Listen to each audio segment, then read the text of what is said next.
Olá, eu sou Rafaela Oliveira de novo.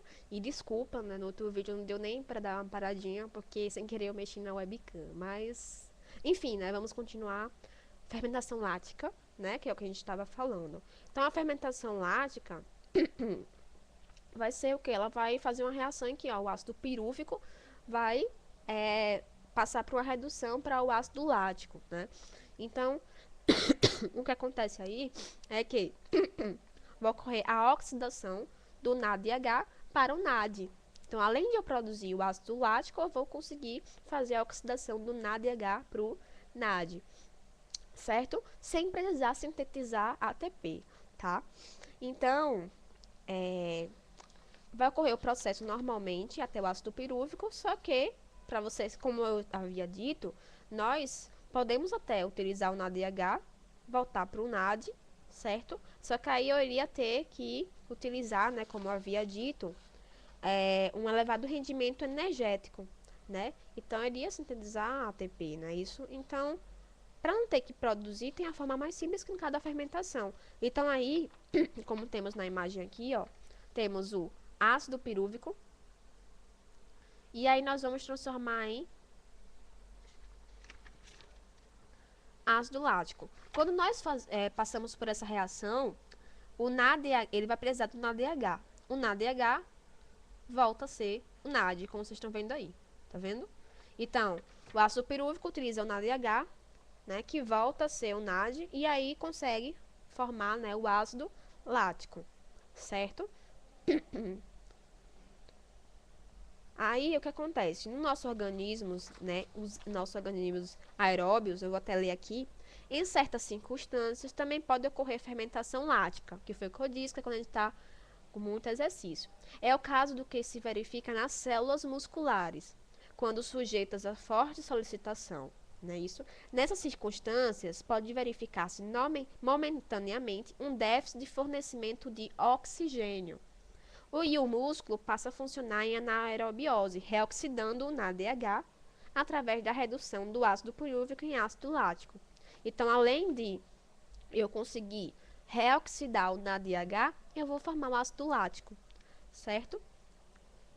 Que isso ocorre para não ter que ocorrer a síntese de ATP, né? Não ter que ocorrer a elevação de rendimento energético, certo? E o próximo, para terminar, para eu poder passar o vídeo para vocês, representando todo esse processo da glicólise, né, até o ácido pirúvico, na verdade, é a fermentação alcoólica. Como o nome já diz, ele conduz à formação do álcool etílico, ou então o nome é etanol, tá? E com isso ocorre a liberação de dióxido de carbono, que é o representante das bolhas de cerveja e dos vinhos espumantes. Então, aquilo ali é, vem de quem? Da fermentação alcoólica, tá? Que libera o dióxido de carbono.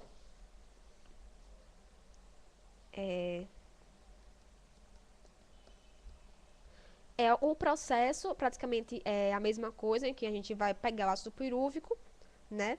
E vai reduzir para o ácido etílico, no caso, o famoso do álcool etílico, né? No etanol.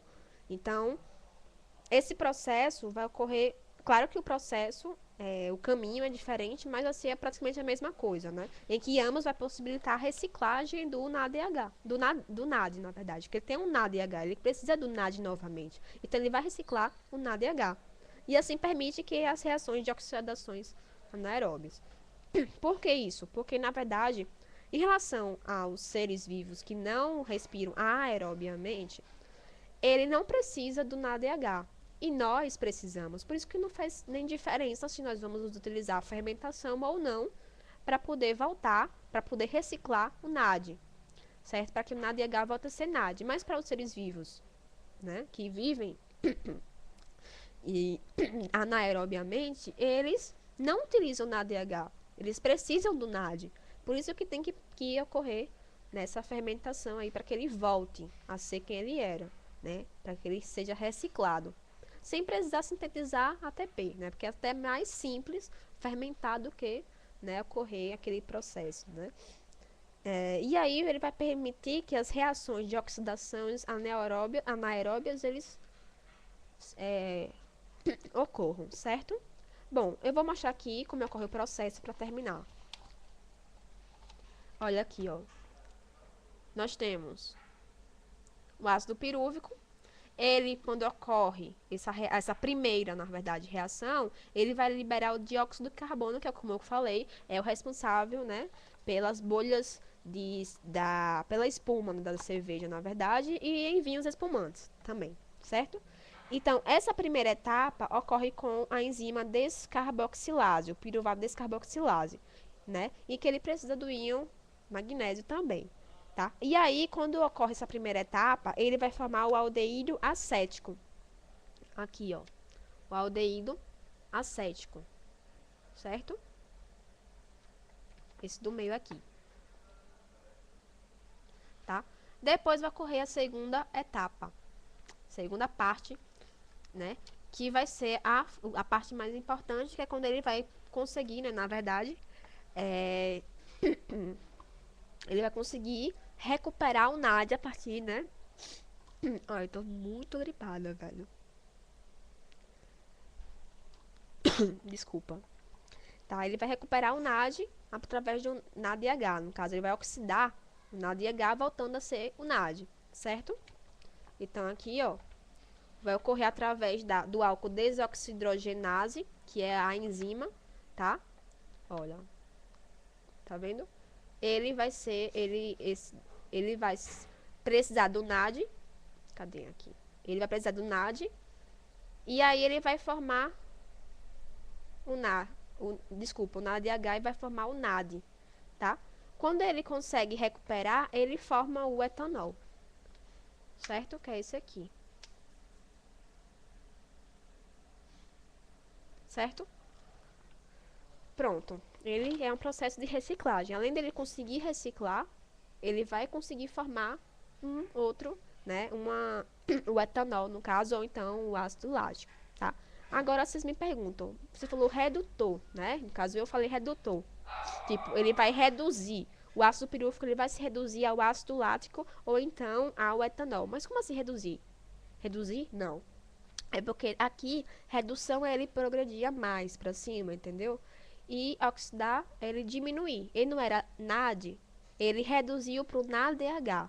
E o NADH vai oxidar, ou seja, vai voltar a ser quem ele era, o NAD, certo? Então, o NAD, ele reduz para o NADH, e o NADH, ele oxida para o NAD, ele volta a ser quem ele era, ele se recicla, né? A gente vai reciclar para voltar a ser NAD, certo?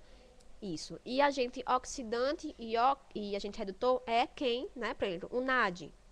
Ele vai se reduzir para o NADH. O NADH vai ser o agente redutor. Ou seja, ele foi o que se reduziu. O NADH, ele se oxida, voltando a ser quem ele era, o NAD. Então, o NAD vai ser o agente oxidante, porque foi ele quem se oxidou, certo? Ele voltou a ser quem ele era, tá? Então, é complicadinho, eu sei, mas espero que vocês tenham gostado. E ainda nesse vídeo, vejam agora, tá? O vídeo representativo de como ocorre a glicólise. Beijão!